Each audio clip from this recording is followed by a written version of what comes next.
877-654-321. Good afternoon. This is Dr. John Bennett broadcasting from Miami. Tonight we have another in the series of Larkin Hospital TV Hangouts. And today we have the pleasure of having Dr. Donovan Christie from Atlanta. He's trained as an internist and pediatrician, and he specializes in anti-aging remedies. And today we also have Mohammed Saleh, MD, and he's going to host the program. So I'll turn it over to Mohammed. Go ahead, Mohammed. Thank you, Dr. Bennett, and hello, everyone. Welcome, Dr. Christie. Today we have the honor of having Dr. Donovan Christie, board-certified in Aging and Regenerative Medicine. He's the President and Medical Director of N1 Wellness. He's the President and founder of Picture of Health Foundation, Inc. Welcome, Dr. Christie. Thank you so much, Dr. Salid. It's a pleasure to be here. Dr. Bennett? Welcome. Can you tell us a little bit more about your background, Dr. Christie? Sure. Well, I'm board certified through the American Board of Internal Medicine and the Board of Pediatrics, the American Academy of Pediatrics. Those are my conventional boards. Mm-hmm. Later on, about 10, 11 years ago, I joined the American Academy of Anti-Aging and did their training for board certification, and then became a fellow. So I'm actually classified as an anti-aging and functional medicine physician as well. Okay, very good. Okay, it's all yours. Okay, so let's start with the presentation, Dr. Christie. Feel free to screen share the presentation with us. Sure. All right. It's coming. Very good. Can you see it now? Yes. Okay, great. So let me pull it up and we can start. Okay. 1 second. Okay.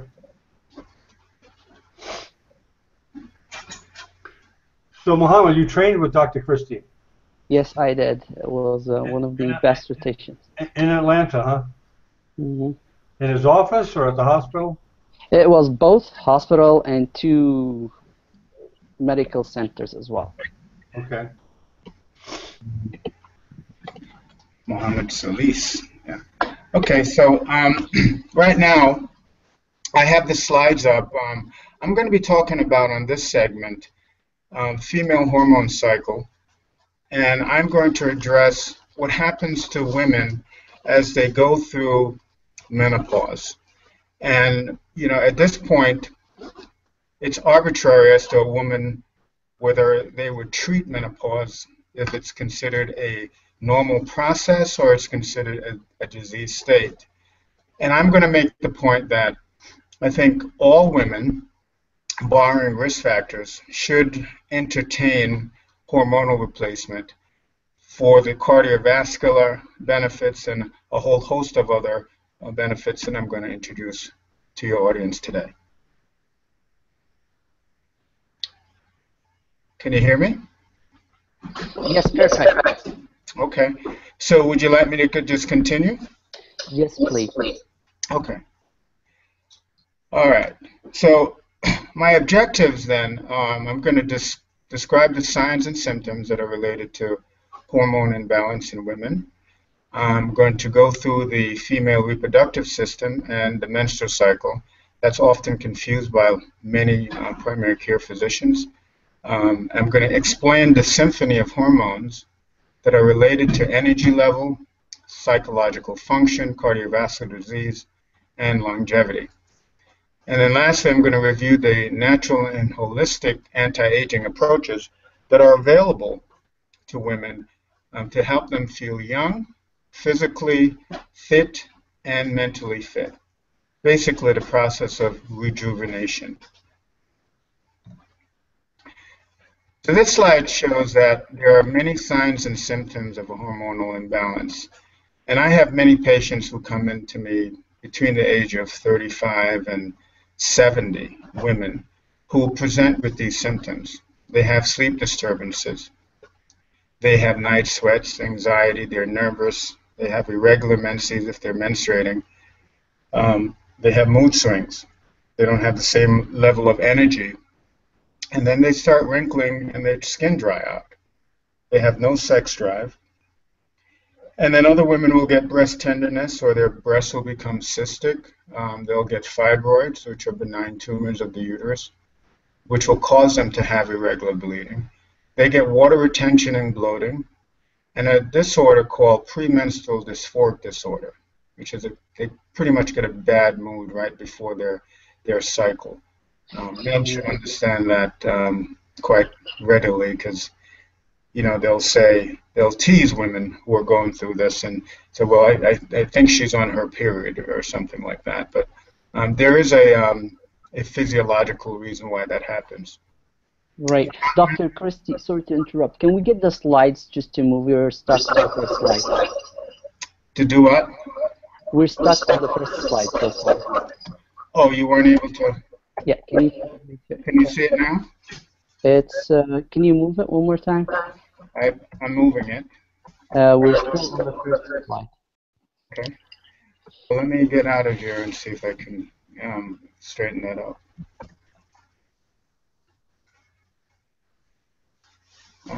Okay, now we're on objectives. You're on the objectives now?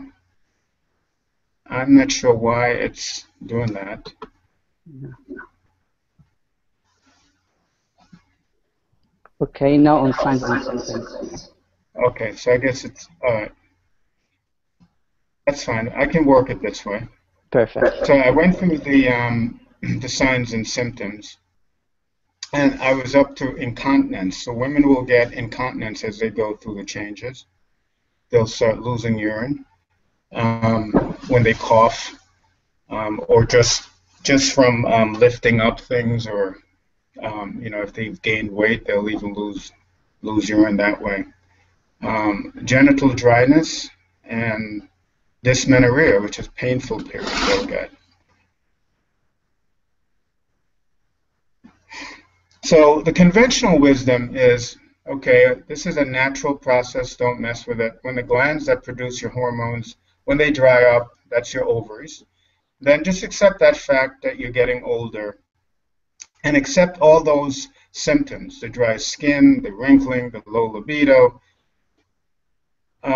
Then the conventional wisdom also says that if you're going to replace those hormones, replace it for a couple of years, 2, 3 years, 5 years at the max, and use synthetic hormones like Premarin or Provera.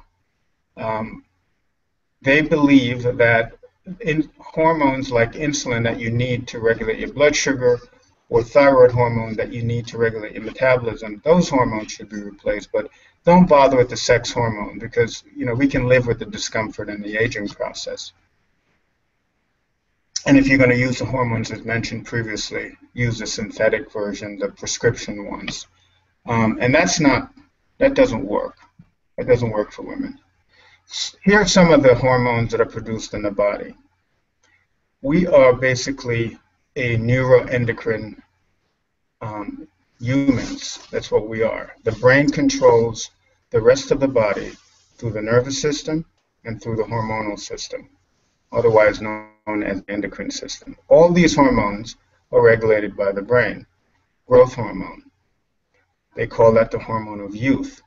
Growth hormone, a lot of folks who have movie stars and athletes, they use growth hormone to preserve their youth. Estrogens, there's 3 different types of estrogen. There's progesterone, which balances estrogen. There's testosterone, and women need testosterone. It's all equally important to men and women. But this is basically a woman talk, and I'm going to tell you that testosterone is a better bone builder than estrogen, and it's just as important. It's important for libido as well. Melatonin, that goes down as you age, so that's what contributes to insomnia and lack of restful sleep. Aldosterone is a hormone that's produced in the adrenal that regulates your sodium and potassium balance. Thyroid hormone for your metabolism, insulin for your blood sugar and your fat metabolism.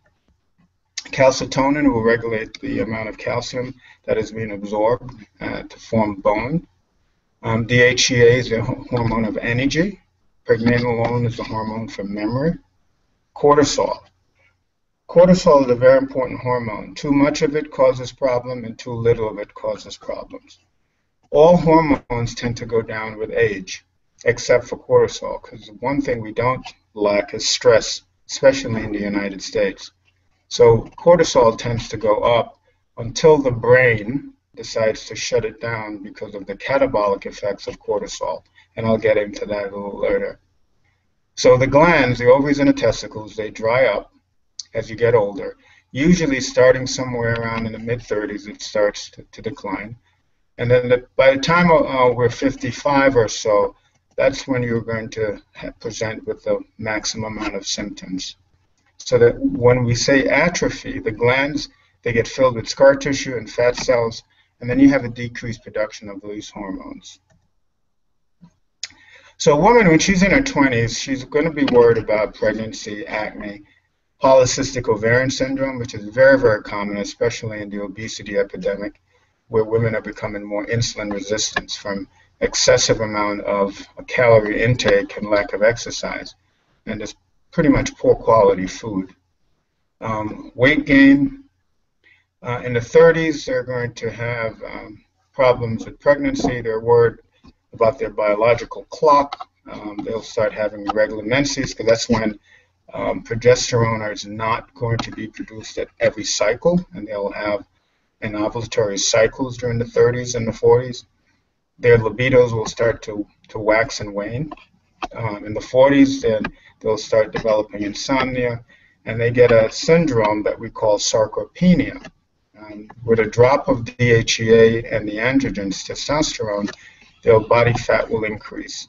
And if you notice, most women in their 40s don't look like they did in their early 20s or teenagers. They've come to accept the fact that they're going to have increased body fat, but that does not have to occur. In the 50s is when most women will start to have wrinkles. Then they start having estrogen deficits, so that's what's going to bring about the hot flashes. Sarcopenia is a problem again. In the 60s, then their genitals start to atrophy and dry up. They start getting more aches and pains and abrasions with sex, dryness. The bone density will go down, and then osteoporosis becomes a problem with fractures if they fall and so on. This is a slide that shows the female reproductive system. And I don't want to spend too much time on it, but essentially you see the uterus right there in the center, and then you have the two fallopian tubes coming off. The fallopian tubes end with the fimbriae, and then you have the ovaries that are attached to the round ligament with the proper ovarian ligament. Inside that ovary, you'll see the different stages of egg development. The egg develops slowly and then ovulates.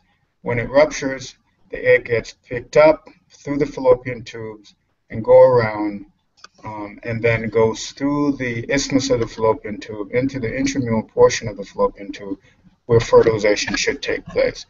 If no fertilization takes place, then a woman would go through a cycle, and that would go down and result in a menstrual cycle or a bleed off. This is the menstrual cycle. Usually it starts between the age of 9, latest would be somewhere around 17.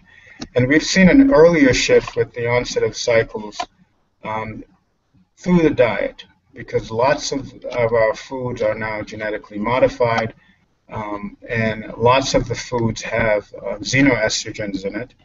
Lots of the meat, the animals are shot up with anabolic steroids and prolactin, and these things induce an earlier onset of menses. You have a big epidemic of childhood obesity. Girls that are obese will get their menstrual cycle much sooner than skinny, athletic women. So the typical cycle lasts about 28 days. Estrogen is dominant in the first 14 days.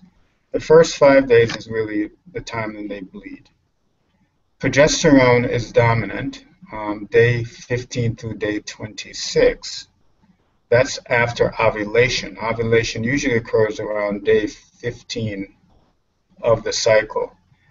Then the LH, luteinizing hormone, will surge. FSH and estradiol will then increase. Progesterone goes up gradually and peaks somewhere between day 22 and day 20 and 22. So when we're checking women for ovulation, we check their progesterone level at day 20 to see if they have the right level of progesterone. If they didn't, then they're having anovulatory cycles. Once again, they do not ovulate unless they have a cycle. I mean, ovulation doesn't occur, then they will have anovulatory cycles. Their progesterone levels will be low. So that's how we check for that. Now, in the perimenopausal and the menopausal period, this is what happens. The ovary starts to dry or atrophy, and then you get reduced production of estrogen and progesterone, as well as testosterone. The symptoms women will experience are reduced libido, mood changes, hot flashes, bone loss. Then they start getting heart disease, and that usually starts in the 5th decade, because estrogen is protective against heart disease during the menopause, during the menses stage. Once they stop ovulating and stop having cycles, that protective effect of estrogen is lost. And then they get a flip in their good cholesterol and bad cholesterol. The bad cholesterol goes up and the good cholesterol goes down. That's one of the main reasons why we recommend hormone replacement in women. This is also what happens. Progesterone goes down. Progesterone, once again, is produced after ovulation. It's common in women over 30. They get sleep disturbances, night sweats, anxiety, nervousness, depression. They get irregular menses. They start gaining weight. They wonder why they can't lose weight the way they used to. They get irritable and mood swings. They get decreased HDL, increased LDL, which is what I mentioned before, and the triglycerides go up as well. And this is when you see a lot of women, they present with insulin resistance, which leads to cravings. They get sugar cravings, they get weight gain, and eventually the metabolic syndrome, hypertension, sugar problems, and increased risk of cancer, particularly breast cancer and colon cancer. Now, some women will have what we call estrogen dominance. It's very common. And that's because they're having anovulatory cycles. In other words, they're not ovulating, so there's no progesterone around to balance the estrogen. So essentially, you just have estrogen at a low level stimulating the breasts, stimulating the uterus, and stimulating the brain. Because estrogen has over 400 functions in the body, and it's not just ovaries and breasts. It's also, the brain, the bone marrow, all the pertinent organs in the body is influenced by estrogen, particularly the liver. So this estrogen dominance will cause problems with women. Impaired elimination of estrogen, especially if they're on prescribed drugs that's competing with the liver detoxification of estrogen, so you'll get an accumulation of estrogen there. If they're not exercising, if they don't eat right, they need a higher fiber diet. If they're eating a lot of genetically modified foods, or if they're using certain cosmetics that have lots of xenoestrogen in it. So you will see these women that will present with a high estrogen state, estrogen dominance. So they get many bad effects of that. What they get is their bleeding cycles become heavier. Their breast and uterine cancer risk goes up. And then they can get autoimmune disease. This is the age where you'll see most autoimmune disease that's going to occur will occur in women. Men get it too, but women get a higher incidence of it, and it's all linked to estrogen and estrogen metabolism. So women will get lupus, they'll get Sjogren's, they'll get rheumatoid arthritis, they'll get inflammatory bowel disease. All of these things are linked to estrogen metabolism. They'll get fibrocystic breasts, they'll get this disorder I mentioned before, the premenstrual dysphoric disorder. That's all because you don't have enough progesterone to balance they are not ovulating. So that's what creates that problem. And then endometriosis, where you have excessive amount of endometrial tissue in the cavity, in the pelvic cavity, that's causing pain as well as heavy bleeding. They'll talk about poor concentration, they'll have bloating, and etc. Now, testosterone deficiency is a part of menopause. I talked about estrogen, progesterone, testosterone. Women will present with wrinkles, they'll get the atrophy as mentioned, the dryness in their skin, the incontinence, the fatigue, the depression, the weight gain, the insomnia, mood swings, irritability, low libido, hot flashes, and then night sweats. Those are called vasomotor symptoms.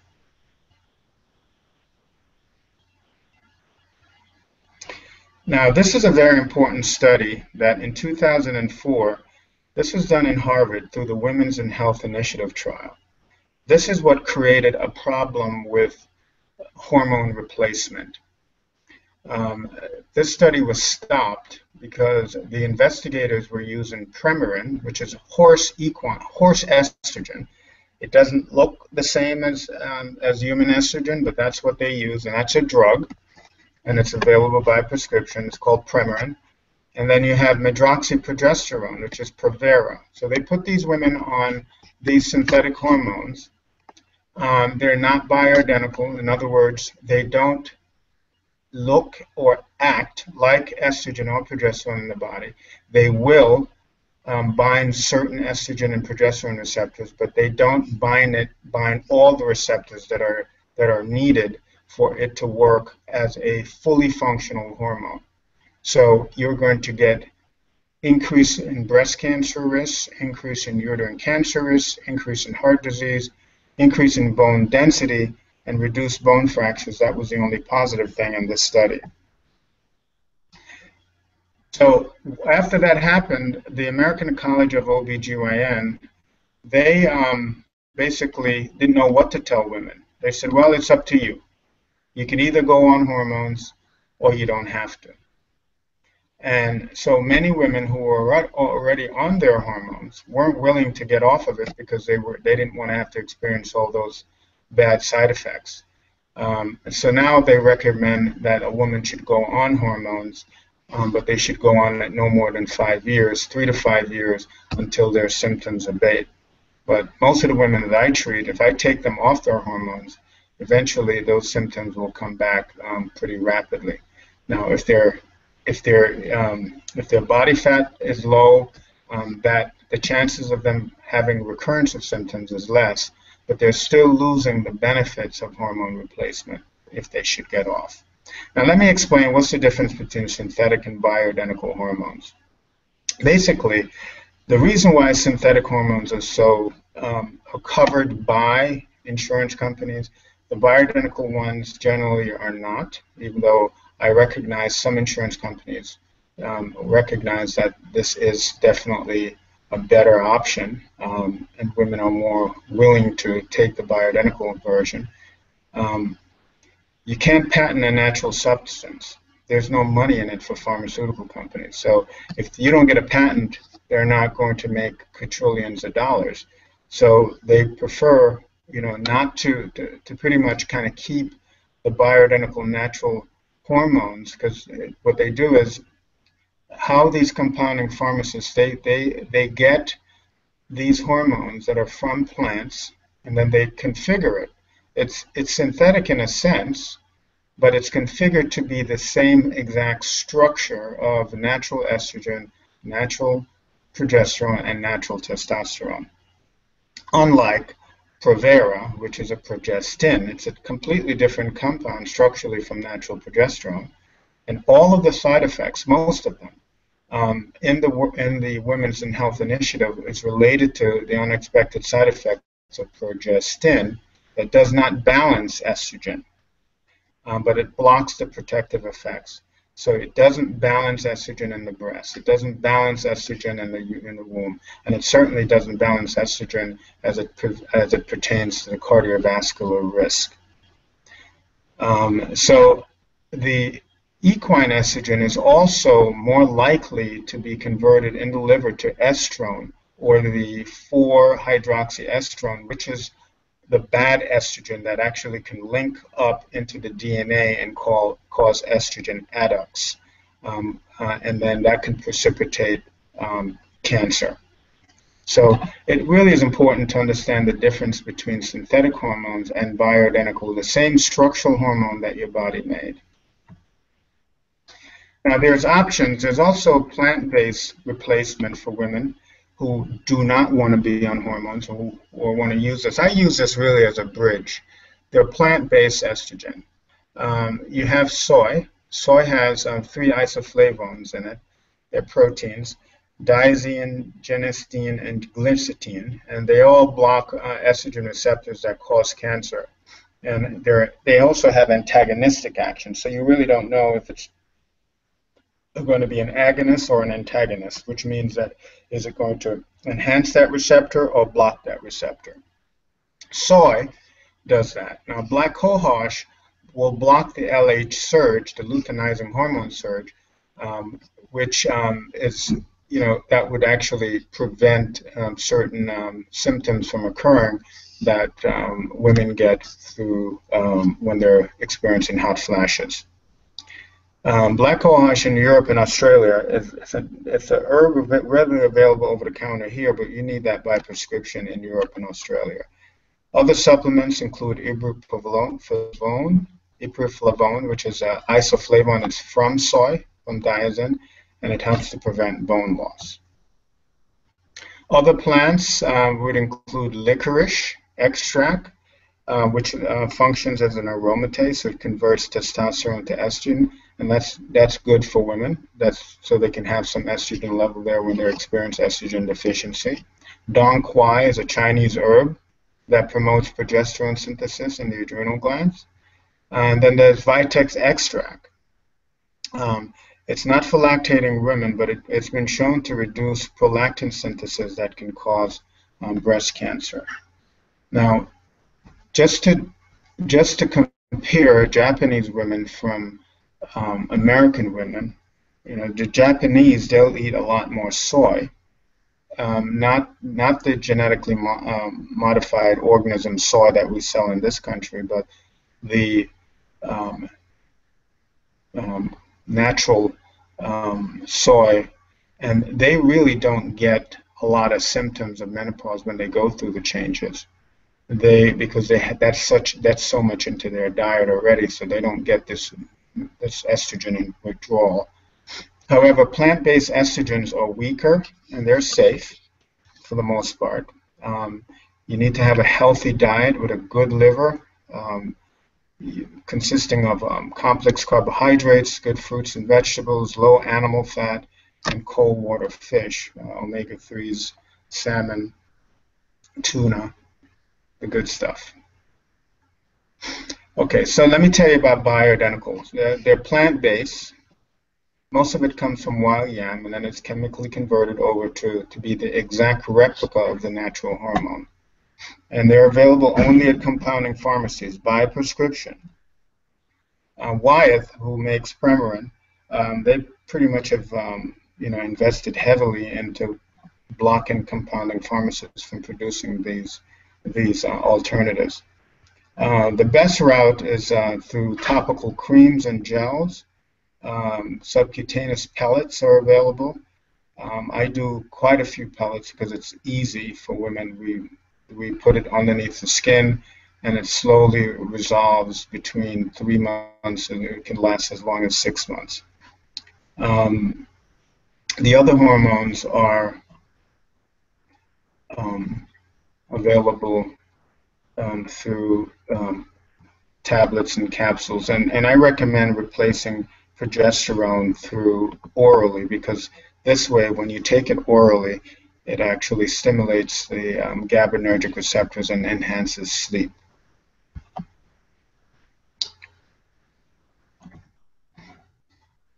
The other productions of bioidentical hormones, we use primarily biestrogen. So we use the two estrogens that are not associated with increase in the breast cancer risk, which is the estrone, made up of two types. We use the estradiol and the estriol.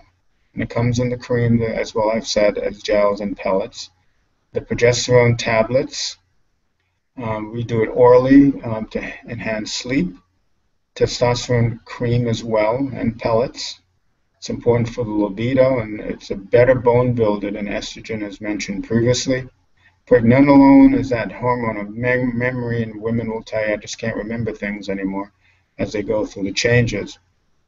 DHEA is going to increase the energy level and then balance cortisol.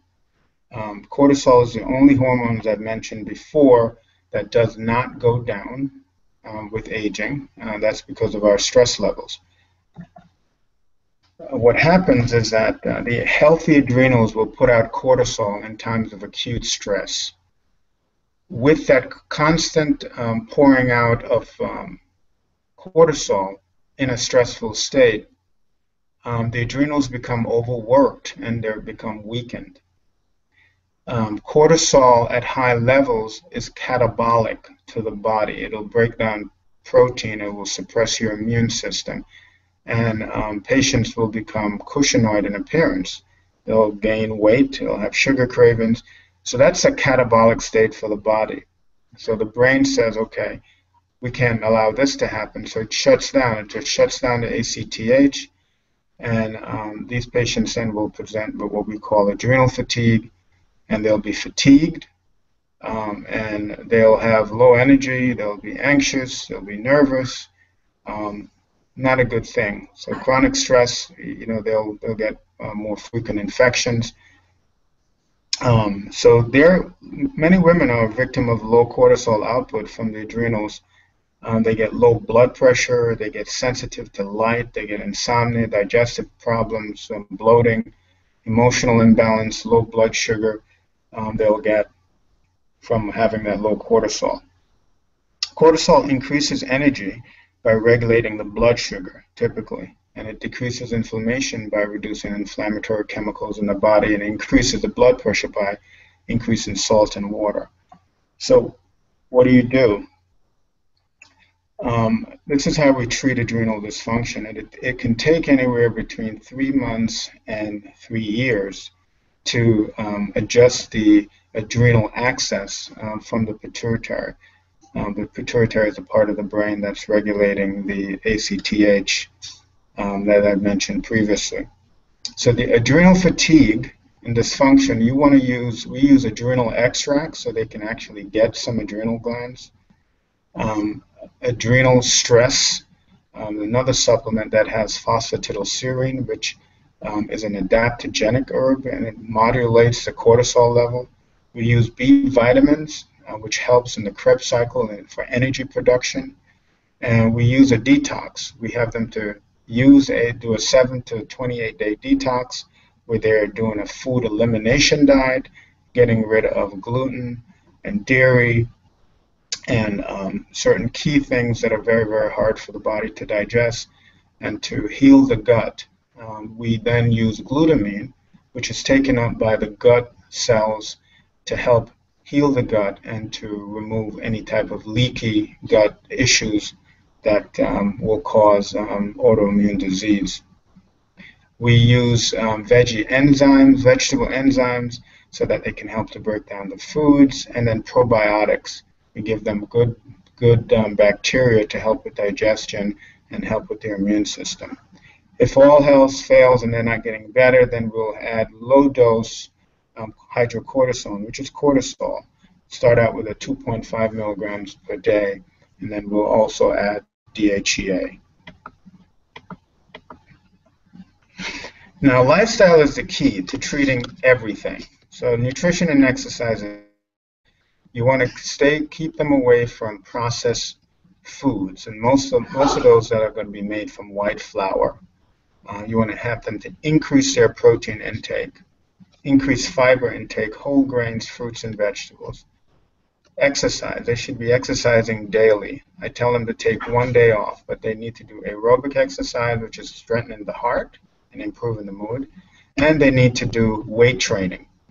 They don't have to lift a whole lot of weights, but they can do things that's going to build muscle. They can do squats. They can do light weights. They can do push-ups. Whatever it is to build their muscle and to reverse the sarcopenia that occurs with aging. Exercise will reduce their stress levels, it will increase their energy, it regulates their blood sugar, regulates the blood pressure, increase the muscle tone, and strength, and actually lowers cholesterol as well. So, for women who are going through the changes, who are experiencing menstrual irregularities, it's very important that they see someone who is trained or skilled in managing hormonal imbalance. And your typical endocrinologist, who's a board-certified endocrinologist, is not going to be the best option if they're not trained in these types of natural remedies. They will put you on the synthetic hormones if they will treat you at all. So I recommend that you should see an integrative anti-aging expert, one who has lots of experience with that. Many OBs are now getting this training, and so you'll notice that some of the OBGYNs will have bioidentical hormone certifications. But all hormones in the body are designed to work together. If one of them is out of control, it's going to affect the entire symphony of those hormones. So it's like it's a symphony where if you have the flute and the trombone and the sax, and one of those instruments are playing out of tune, the whole thing gets out of tune. So as you get older, you need to know that your glands will produce less hormones. Do you want to replace it so that it will slow the aging process? What anti-aging and functional training doctors recommend is that you should. Herbal nutrition with plants that have estrogen and progesterone action is worth a trial, but bioidentical compound and customized hormone replacement is the optimal way to achieve this balance. One size does not fit all, so you need to test all the hormone levels. It's mandatory to address the levels. And that's my presentation. Thank you a lot, Dr. for this. It was excellent and very informative presentation. We have a few questions here from the viewers. The first question is how long for a woman to start noticing the benefit after starting this bioidentical hormone replacement therapy? Oh, they'll notice the benefits within a week. If they start on topical creams consisting of Bi-S and then progesterone, within a week their hot flashes will be cut down by, say, 50%. And then it takes about 30 to 60 days to get the right level. So what I normally do is that I start them on a low dose because the body would have been not used to having hormones around anymore, and then I slowly increase the dose. And that's the whole benefit by using compounding pharmacists. I can gradually increase it and not overshoot versus the synthetic amount, which comes in these fixed dosages that you're somewhat limited on. Okay. Another question, how often do they have to get labs to measure those hormone levels? Yeah, anytime I'm making a change, that's a good question. Anytime I'm making a change, I want to see where their levels are. I will check a level at the beginning, and then I will check a level, say, 3 months from then, and then again, maybe 6 months. So usually twice a year. Once they've been stabilized, once a year. Okay. And the last question here was, like you mentioned, how the bioidentical are different from the synthetic in terms of the shape and the look, like in terms of the original hormone. Side effects wise, like are there less side effects, if we want to say, compared to the synthetic ones, synthetic hormones? Well, yeah, I have not had a woman to stop bioidentical hormones due to side effects. That's why you need to go to someone who knows what they're doing. The side effects from the Women's Health Initiative trial were all related to synthetic hormone Provera. Now, I want you to think that if you have a lock and key, and the key opens up every door in the hotel room, that's bioidentical. It opens up every door, that's every receptor. When you use a synthetic hormone that doesn't look like it, it may open up half the doors, but the other half of the doors are not open. So you're not getting that full effect of the hormone because it's not the same thing. It's not going to fit into every door. That's the best way of looking at it. So yes, you're going to get side effects with Provera, and then you'll see the litany of side effects with that. But it's not acting the same way. It's not hitting every receptor in the body that it should to truly balance estrogen. So and from my experience, and I've been doing this now for almost 12 years, we don't get the side effects from bioidentical hormones as you would from synthetic hormones. Synthetic hormones. Okay. Well, Dr. Bennett, any questions? Yes, I do. Thank you, Dr. Christie, for a very clear presentation. Just a couple of general questions. It's been a while since I've taken OB and been around OB patients, but it looks like in my day when I was working, Premarin was prescribed for everybody. So that's decreased tremendously because of that Harvard study? Oh yes, most definitely, and that's why I mentioned before that the makers of Premarin has they have lobbyists, and they were trying to actually stop compounding pharmacies from sending these bioidenticals down. But yes, it has gone down. Bioidenticals have a huge market share now, much greater than it was when Premarin was the only choice. Okay, one quick question. The exercise, I know it's nutrition, exercise, and stress are your main weapons for a better lifestyle. Now, does exercise actually affect the level of hormones? Yes, exercise will increase DHEA levels, will increase growth hormone levels, it will increase testosterone levels, and it reduces cortisol levels. It reduces your stress hormone levels. So yes, it does.